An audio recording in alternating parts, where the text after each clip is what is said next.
Hey geniuses, welcome back to my channel. So geniuses, हम discuss कर रहे थे top 30 MCQ series strategic management में, जिसमें हम कर रहे थे chapter number 2 dynamics of competitive strategy. आज हम इसमें करेंगे बैलेंस क्वेश्चंस। 15 क्वेश्चंस हम ऑलरेडी कंप्लीट कर चुके थे इसके पार्ट 1 में। आज हम इसके बाकी के 15 एमसीक्यू डिस्कस करेंगे। तो चलिए फटाफट से एमसीक्यू बुकलेट निकालते हैं और बैलेंस एमसीक्यूज को भी आसान बनाते हैं।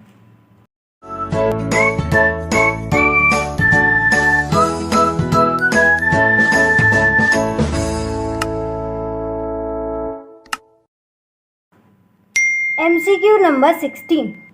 Anything that a firm does especially well compared to rival firms is referred to as। ये बोल रहे हैं ऐसी चीज़ जो कि हम अपने राइवल से बहुत अच्छा कर रहे हैं उसको हम क्या बोलते हैं। Options are A competitive advantage, B comparative advantage, C opportunity cost, D sustainable advantage. तो आपने सेलेक्ट कर लिया, इसका ऑप्शन है A is the correct answer, competitive advantage. देखो, कंपैरेटिव एडवांटेज, सस्टेनेबल एडवांटेज ऐसे तो कंसेप्ट है ही नहीं हमारे स्ट्रेटेजिक मैनेजमेंट में, इस तरीके का कंसेप्ट है ही नहीं। तो ये तो सीधे सीधे हट जाएगा, सिंपल सा आंसर हो जाएगा इसका कॉम्पिटिटिव एडवांटेज।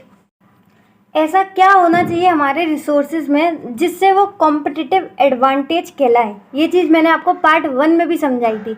ये सारे थे और मैंने इसको याद करने के लिए बोला था AI और DT। A for appropriability, I for imitability, D for durability and T for transferability. Appropriability का मतलब कि वो चीज़ें हमें क्या करें, एप्रोप्रिएट रिटर्न्स प्रोवाइड करेंगे तो हम बोलेंगे कि कॉम्पिटिटिव एडवांटेज है। दूसरा इमिटेबिलिटी, वो इजीली दूसरे लोग कॉपी ना कर सके तो हम बोलेंगे कॉम्पिटिटिव एडवांटेज है। तीसरा ड्यूरेबिलिटी, थोड़ा लंबे समय तक चले, ज़्यादा समय तक तो नहीं चलती है लॉन्गर पीरियड, लेकिन फिर भी ड्यूरेशन उसकी शॉर्ट नहीं होनी चाहिए, थोड़ी सी ज़्यादा होनी चाहिए तो हम बोलेंगे कॉम्पिटिटिव एडवांटेज है। एंड लास्ट ट्रांसफिबिलिटी, किसी पर भी वो इजीली ट्रांसफ़र न हो सके उसको हम बोलते हैं कॉम्पिटिटिव एडवांटेज। ये आपका डेस्क्रिप्टिव का जो एग्ज़ाम आता है 70 मार्क्स का, उसमें ये क्वेश्चन इंपॉर्टेंट हो जाता है और MCQ के लिए तो इम्पॉर्टेंट ये वाला क्वेश्चन है जो मैंने आपको ऑलरेडी करा दिया। ठीक है, MCQ में इस तरीके से आ सकता है जैसे कि ये MCQ नंबर 16 है, और डेस्क्रिप्टिव में कैसे आ सकता है वो भी मैंने आपको बता दिया। आगे बढ़ते हैं। MCQ number 17। In long run when the growth rate slows down stars become. Long run में जब ग्रोथ रेट कम हो जाती है तो स्टार्स क्या बन जाते हैं। तो इसके लिए मैंने आपको BCG का कंसेप्ट पढ़ाया था, आपको याद होगा पार्ट 1 में। इस तरीके से इसमें मैंने बोला था अगर हम जो काम कर रहे हैं और उसका मार्केट बढ़ रहा है और आगे भी बढ़ेगा, यानी कि हाई है, और उसमें हमारा मार्केट शेयर कैसा है, हाई है, तो हम उसे बोलेंगे स्टार। हम क्या बोलेंगे उसे, स्टार। लेकिन अगर फ्यूचर में जाके मार्केट जो है वो कम हो जाएगा, जैसे आजकल किसका हो रहा है, D2H का, डायरेक्ट टू होम। लोग खुद के टीवी नहीं देखते, वो मेनली नेटफ्लिक्स वगैरह ही प्रेफर करते हैं। इसका मतलब आगे जाके इसका मार्केट कैसा रहेगा, लो रहेगा, यानी कि ये। लेकिन हमारा मार्केट शेयर तो इसमें अभी भी हाई है क्योंकि हम पहले कौन थे, स्टार। तो हमारा मार्केट शेयर तो इसमें हाई है, लेकिन बस क्या हुआ, मार्केट ग्रोथ रेट जो है वो लो हो गया। तो रिलेटिव मार्केट शेयर हाई है लेकिन मार्केट ग्रोथ रेट कैसा है, लो है। तो बताओ ये क्या बन जाएगा, कैश काउ। तो हमारा जो स्टार है, अगर फ्यूचर में इसकी ग्रोथ रेट लो हो जाए, अगर ये हमारा जो स्टार है इसकी फ्यूचर में ग्रोथ रेट कैसी हो जाए, लो हो जाए, तो वो क्या बन जाएगा, कैश काउ। तो इसका option A is correct, cash cow. टोटस जैसा ऐसा कोई तो कंसेप्ट है ही नहीं। 4 थे, cash cow, dogs, question mark और लास्ट अपना स्टार। ये रहे आपके चारों के चारों BCG के, ठीक है ना।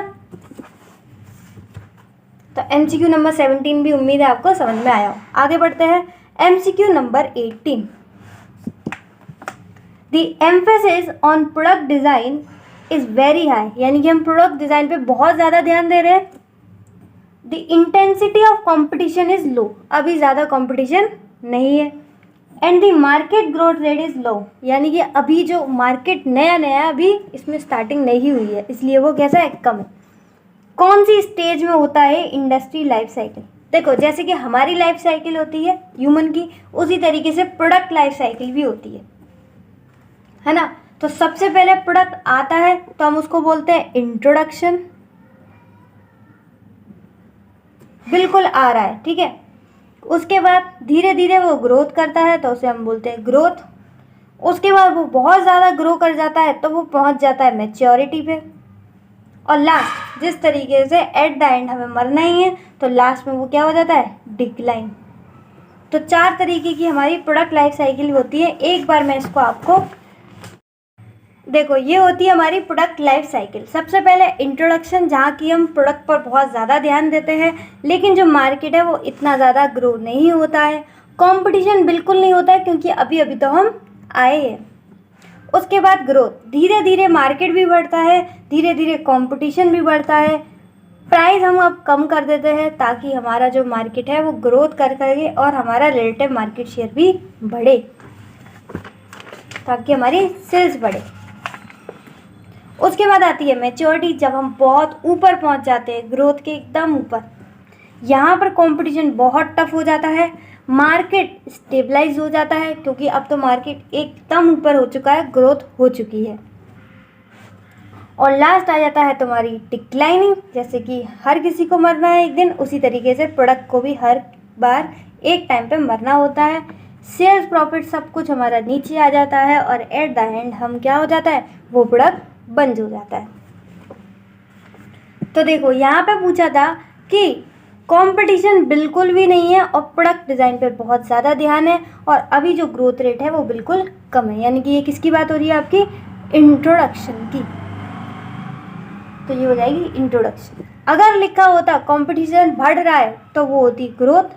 अगर बोल रहे होते कंपटीशन एकदम ज़बरदस्त चल रहा है, बहुत ज़्यादा, तो वो हो जाती है आपकी मैच्योरिटी। ठीक है, उम्मीद है आपको प्रोडक्ट लाइफ साइकिल का पूरा कंसेप्ट अच्छे से समझ में आया होगा। आगे बढ़ते हैं, MCQ नंबर 19।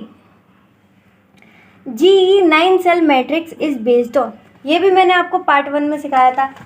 पार्ट 1 वाले बहुत सारे कंसेप्ट यहाँ पर काम आ रहे हैं, जैसे कि आपका BCG हुआ, कॉम्पिटिटिव एडवांटेज हुआ, और अब आपका आ गया GE यानी कि जनरल इलेक्ट्रिक 9 सेल मैट्रिक्स। तो इसमें कौन कौन से कंसेप्ट यूज होते हैं? इसमें होता है आपका इंडस्ट्री अट्रैक्टिवनेस और बिजनेस यूनिट स्ट्रेंथ।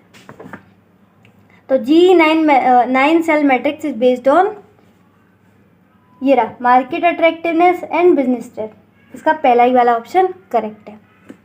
और ये जो था market growth rate and relative market share, ये आपका GE से नहीं बल्कि किससे रिलेटेड है, आपका BCG से, बॉस्टन कंसल्टिंग ग्रुप।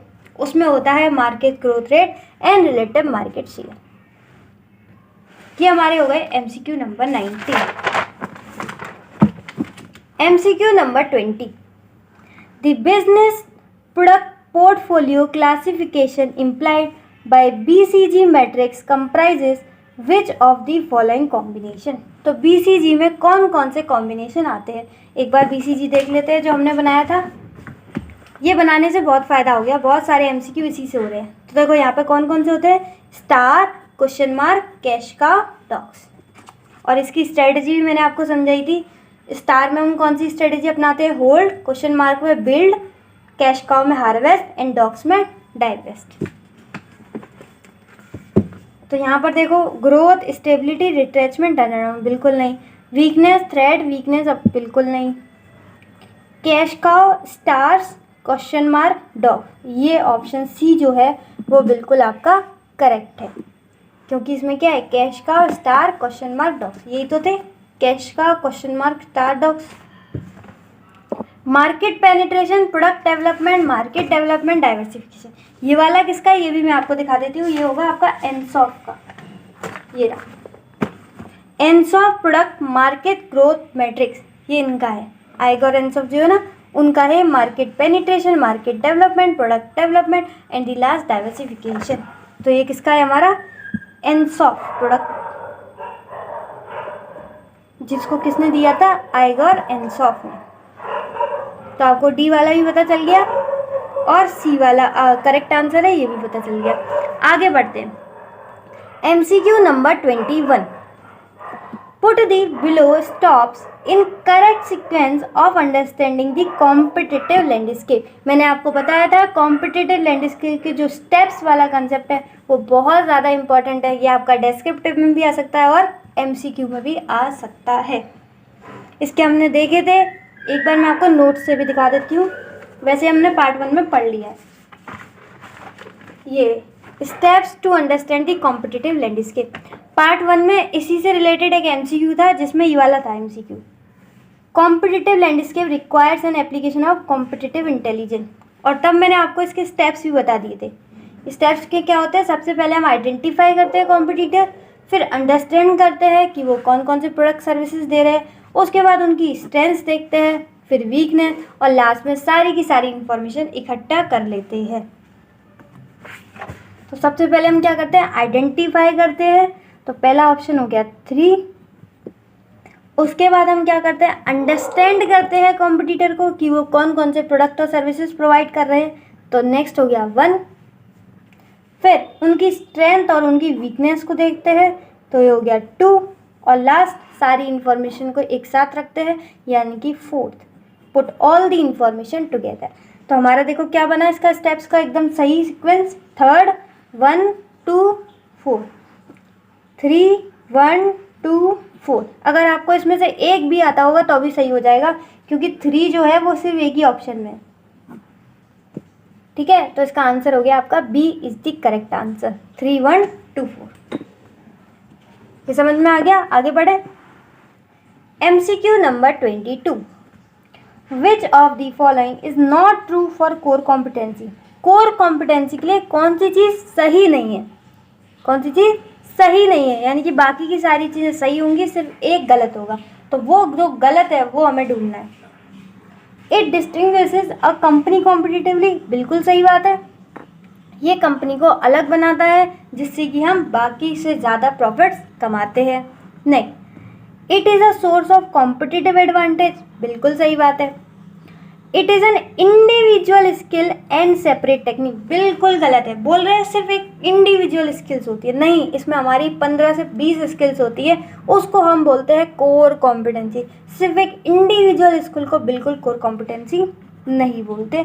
तो answer is C is correct. Option D क्या था वो भी देख लेते हैं।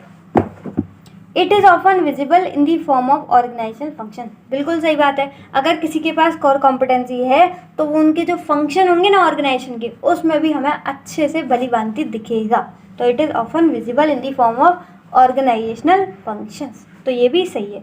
यानी कि ए, बी और डी एकदम सही थे, सी वाला गलत था, तो वही हमारा हो जाएगा इस क्वेश्चन का करेक्ट आंसर। आगे बढ़ते हैं। 23, the concept of core competence has been advocated by, तो कौन लेके आया था core competence? Gary Hamel and Peter Drucker, नहीं, CK Prahalad and Gary Hamel, ये बिल्कुल सही है। इसमें कोई कंसेप्ट नहीं है, सीधा का सीधा आपको रटना है, ये तो सीधा ही बोलना पड़ता है मुझे, ठीक है। इसमें कोई दोहराया नहीं है कि आपको ये समझना है, इसमें सीधे सीधे आपको रटना है। और रटना मतलब ऐसे नहीं कि बार बार आप याद करो, एक बार 2 बार देख लोगे आपको याद हो जाएगा, ठीक है। ज़बरदस्ती रटोगे तो कोई चीज़ याद नहीं होगी। जैसे कि अगर आप चाहो तो अपने नोट्स में जहाँ पर कोर कॉम्पिटेंसी हो वहाँ पर लिख लेना, जैसे कि रहा according to CK Prahalad and Gary Hamel. अगर इस तरीके से एक बार आप अपने हाथों से लिखोगे तो आपको बिल्कुल याद हो जाएगा, आपको रटने की आवश्यकता नहीं पड़ेगी। According to CK Prahalad and Gary Hamel, आपको याद होगा इसके 3 एरियाज भी हमने डिस्कस किए थे, competitor differentiation, customer value and the third one application of competency. दूसरों से हमारा प्रोडक्ट अलग बने उसको हम बोलते हैं कॉम्पिटिटर डिफरेंशिएशन। कस्टमर हमारी कोर कॉम्पिटेंसी को वैल्यू करे उसको हम बोलते हैं कस्टमर वैल्यू। और इस कोर कॉम्पिटेंसी को अगर हम पूरे ऑर्गेनाइजेशन में एप्लीकेबल करवा दें तो उसको हम बोलते हैं एप्लीकेशन ऑफ कॉम्पिटेंसीज। और ये देखो, इससे पहला वाला जो MCQ था ना वो ये था, उसमें बोला था ये सिंगल स्किल होती है, तो वो सिंगल स्किल नहीं होती। It can not be single skill. ये कम से कम 5 से 15 बार होते हैं, तब हम बोलते हैं कोर कॉम्पिटेंसी। एक बार मैं दोबारा से दिखा देती हूँ। इससे पहले वाले एमसीक्यू में यही लिखा था कि एक सिंगल स्किल होती है, बल्कि ये सिंगल स्किल नहीं होती। और ये भी हमने देख लिया CK Pradhan and Gary Hamel, जो कि आपको याद करना है। आगे बढ़ते हैं। MCQ number 24, ADL matrix has been propounded by. कौन लेके आया था ADL मैट्रिक्स? तो ADL की हमें फुल फॉर्म बननी है और कुछ नहीं है। इसकी फुल फॉर्म है आर्थर डी लिटल। ये भी आपको याद करनी है, बस एक दो बार अपने हाथ से लिख लोगे, याद हो जाएगा। Arthur D little. एक बार दिखा दूँ आपको ADL मैट्रिक्स कहाँ है?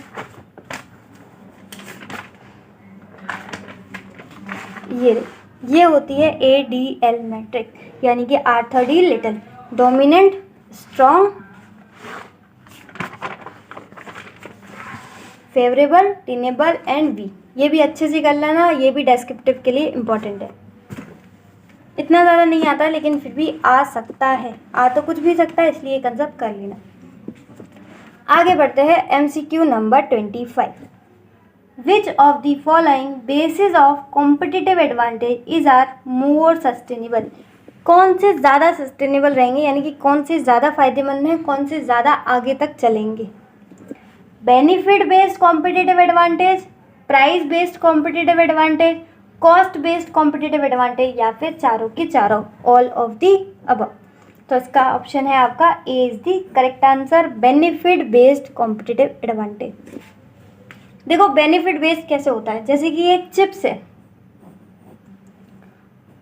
वो 5 रुपीज़ का है, ठीक है, तो वैसे भी वो बिक रहा है, लेकिन हम क्या कर रहे हैं, उसमें थोड़े से चिप्स एक्स्ट्रा देते रहे, तो हमें तो पूरा का पूरा पैसा मिल रहा है। 5 रुपये पहले भी मिल रहे थे, अभी भी मिल रहे हैं, बस हमने क्या किया, कुछ थोड़े से एक्स्ट्रा चिप्स डाल दिए और उससे हमारा ज़्यादा सेल हो रही है, तो हमारी सेल भी बढ़ गई, हमें प्राइस भी उतनी की उतनी मिल रही है, तो हमारा तो फ़ायदा हुआ, साथ के साथ कस्टमर की फ़ायदा हुआ कि उसको एक्स्ट्रा चिप्स मिल रही हैं, तो वो हमारी चिप्स ही लेगा। इसका मतलब हमारा कुछ घाटा भी नहीं हुआ, कस्टमर का फ़ायदा भी होगा। तो सबसे बढ़िया कॉम्पिटिटिव एडवांटेज है ये अभी मैं आपको दिखा भी देती हूँ, मेरे पास में ही रखी है, ये देख, पर इसमें मोर चिप्स नहीं। अच्छा ये बन रहा है 40% मोर चिप्स। अब ये कैसा हो गया आपका, ये हो गया आपका बेनिफिट बेस्ड। कौन सा हो गया, बेनिफिट बेस्ड। देखो पहले भी 5 रुपये का था, अभी भी 5 रुपये का है, लेकिन हमने क्या किया, कुछ चिप्स एक्स्ट्रा दे दी। यहाँ पर हमने लिख दिया 40% मोर चिप्स। अगर हम इस तरीके से लिखते हैं तो हम उनको कुछ एक्स्ट्रा बेनिफिट दे रहे हैं, तो वो लोग हमारी चिप्स को ही खरीदेंगे, और साथ के साथ हमारा कुछ घाटा भी नहीं हुआ, क्योंकि हमें 5 के 5 ही मिल रहे हैं। इसको हम बोलते हैं बेनिफिट बेस्ड कॉम्पिटिटिव एडवांटेज, और ये जो है सबसे ज़्यादा सस्टेनेबल होती है। अब आते हैं MCQ number 26, which of the following is the most risky strategy of Ansoff market product growth matrix. अभी मैंने एनसॉफ वाले बताए थे, इसमें 4 होते हैं, market penetration, market development, product development और डाइवर्सिफिकेशन। जब हम थोड़ा सा चेंज करते हैं तो मार्केट पेनिट्रेशन, तो इसमें ज़्यादा फर्क नहीं होता है। जैसे कि इसमें थी ना, थोड़ा सा चेंज किया और हमारी ज़्यादा चिप्स बिक रही है, ठीक है, तो इसको हम बोलते हैं मार्केट पेनिट्रेशन। अगर हम नए मार्केट में आ गए तो इसको हम बोलते हैं मार्केट डेवलपमेंट। कोई नया प्रोडक्ट लॉन्च कर दिया तो हम उसको बोलते हैं प्रोडक्ट डेवलपमेंट। तो सबसे कम रिस्की कौन सा है, मार्केट पेनिट्रेशन, कम रिस्की, या फिर बोलते हो सबसे कम रिस्की। इन चारों में सबसे कम रिस्की है, और सबसे ज़्यादा जो रिस्की है वो ज़्यादा रिस्की वो है डाइवर्सिफिकेशन, क्योंकि हम इसमें प्रोडक्ट भी नया लॉन्च करते हैं, और साथ के साथ जहाँ पर प्रोडक्ट लॉन्च कर रहे हैं वो मार्केट भी एकदम नया है, ठीक है। सपोज करो हम कोई प्रोडक्ट लॉन्च कर रहे हैं, और वैसे तो हमारी सारा जो है रेस्पेक्ट हमारी इंडिया में, लेकिन जो हम प्रोडक्ट लॉन्च कर रहे हैं वो कहाँ कर रहे हैं, किसी और कंट्री में कर रहे हैं, तो वहाँ पर हमारा नाम भी नहीं है, बिल्कुल मार्केट एकदम नया, अब प्रोडक्ट का भी नाम नहीं है, प्रोडक्ट भी नया। तो सबसे ज़्यादा रिस्की जो होता है वो डाइवर्सिफिकेशन होता है, क्योंकि इसमें प्रोडक्ट भी नया और मार्केट भी नया। हम प्रोडक्ट भी डेवलप कर रहे होते हैं, मार्केट भी डेवलप करते हैं, उसको हम बोलते हैं डाइवर्सिफिकेशन, जो कि सबसे ज़्यादा रिस्की होता है। पता चला प्रोडक्ट नहीं चला, हो सकता है प्रोडक्ट तो अच्छा था लेकिन मार्केट में नहीं चला, तो ये सबसे ज़्यादा रिस्की है। आगे बढ़ते हैं MCQ number 27। Which of these will not be considered as primary activity? इनमें से कौन सी प्राइमरी एक्टिविटी नहीं है? Inbound logistic, marketing and sales, procurement या फिर सर्विस एंड ऑपरेशन। तो इसका आंसर है C is the correct answer, procurement. ये सारे जो है ये इनबाउंड लॉजिस्टिक के हैं, और जो प्रोक्योरमेंट है वो है आपका आउटबाउंड लॉजिस्टिक। एक बार मैं इसे नोट से दिखाई देती हूँ। ये आपका वैल्यू चेन एनालिसिस से कंसेप्ट होगा, ये ना वैल्यू चेन एनालिसिस। इसमें थी प्राइमरी एक्टिविटी और सपोर्ट एक्टिविटी। प्राइमरी एक्टिविटी में था inbound logistic, operation, outbound logistic, marketing and sales and services. तो देखो इनबाउंड लॉजिस्टिक था, marketing and sales and service and operation, service and operation, marketing and sales, सारे के सारे हैं। लेकिन प्रोक्योरमेंट जो है वो किसमें है? प्रोक्योरमेंट किसका है? आपका सपोर्ट एक्टिविटी का। देखो सपोर्ट एक्टिविटीज़ में कौन कौन से हैं? प्रोक्योरमेंट, HR मैनेजमेंट, टेक्नोलॉजी और लास्ट इंफ्रास्ट्रक्चर। और इस MCQ थोड़ा सा और इम्पोर्टेंट मान लेना, क्योंकि आपके एक बार एग्जाम में भी आ चुका है, ठीक है? तो हो सकता है दोबारा आ जाए, इसको इम्पोर्टेंट मार्क कर लेना। Which is not the characteristic of स्वॉट analysis? स्वॉट analysis के कुछ कैरेक्टरिस्टिक्स होते हैं, एक बार मैं दिखा देती हूँ, उसके बाद MCQ करेंगे, ठीक है ना? स्वॉट एनालिसिस, तो स्वॉट एनालिसिस के आपके 3 कैरेक्टरिस्टिक्स होते हैं और बेनिफिट्स होते हैं। दोनों में से कुछ भी आ सकता है, या तो पूछेंगे स्वॉट एनालिसिस के बेनिफिट्स या फिर कैरेक्टरिस्टिक्स। बेनिफिट देखो कौन कौन से होते हैं। पहला, लॉजिकल फ्रेमवर्क ऑफ एनालिसिस। दूसरा, presents a comparative account. And the last, guide strategy and strategy identification. Guides strategist and strategy identification. तो देखो इसमें से पूछ रहे हैं कौन सा नहीं है, यानी कि बाकी के तीनों होंगे। तो बाकी के तीनों कौन कौन से हैं? प्रोवाइड्स लॉजिकल फ्रेमवर्क, ये तो पहला ही था। प्रेजेंट्स अ कंपैरेटिव अकाउंट, सेकंड वाला। और third, guides strategist and strategy identification. तो थर्ड 1 और आपका C और D, ये तीनों तो है, लेकिन कौन सा नहीं है? B वाला। तो B is the correct answer, helps in strategy crafting the strategy. सही है। और ये वाला आप उसके लिए भी तैयार कर लेना, डिस्क्रिप्टिव के लिए, उसमें भी पूछ सकते हैं कैरेक्टरिस्टिक्स या बेनिफिट्स स्वॉट एनालिसिस के। आगे बढ़ते हैं, बस लास्ट 2 रह गए, जल्दी से ख़त्म करते हैं। MCQ number 29। Capabilities that are valuable, rare, costly to imitate and non substitutable. कौन से होते हैं? Valuable, rare, costly to imitate and non substitutable. Core competency, driving force, key success factor या कौन करंट फिल्टर। तो इसका पहला वाला is the correct answer, core competency. इसको भी एक बार नोट से दिखा दूं।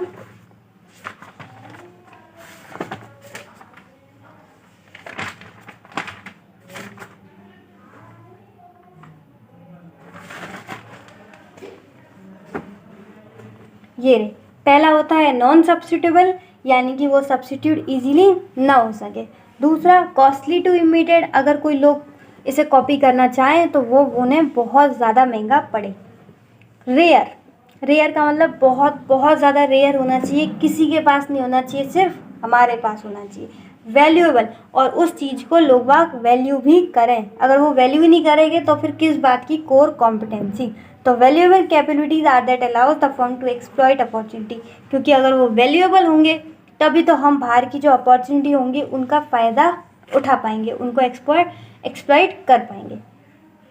तो 4 क्राइटेरिया होती हैं जिससे हम डिटरमाइन कर सकते हैं कोर कॉम्पिटेंसी। कौन कौन से बोलो? Non substitutable, costly to imitate, rare and valuable. तो यही सारे इन्होंने चारों दे रखे थे, बस आपको बताना है वो किससे रिलेटेड है, कोर कॉम्पिटेंसी से। Now come to the last MCQ। Which is a unit of company that has a separate mission and objectives and which can be planned independently from other company। Unit of company, देखो unit से ही word समझ में आ रहा है ये किसका answer है, स्ट्रेटेजिक बिजनेस यूनिट। तो इसको तो पढ़ने की ज़रूरत ही नहीं पड़ी, पहला आंसर है सीधा सीधा। स्ट्रेटेजिक बिजनेस यूनिट की आपको डेफिनेशन दे रखी थी, बस आपको वही बतानी है।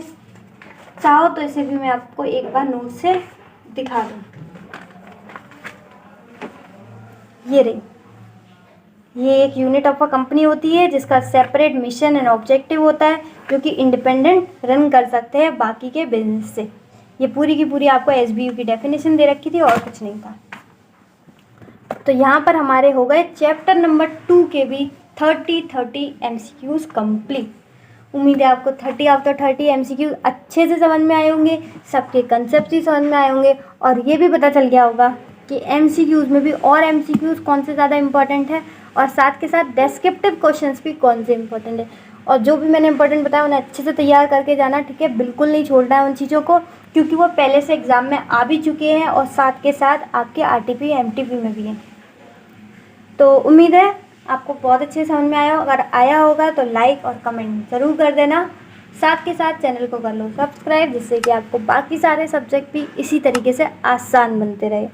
ठीक है, आज के लिए बस इतना ही। इसी तरीके से खुश रहिए, मुस्कुराते रहिए। मिलते हैं नेक्स्ट वीडियो में, तब तक के लिए bye bye, be happy always.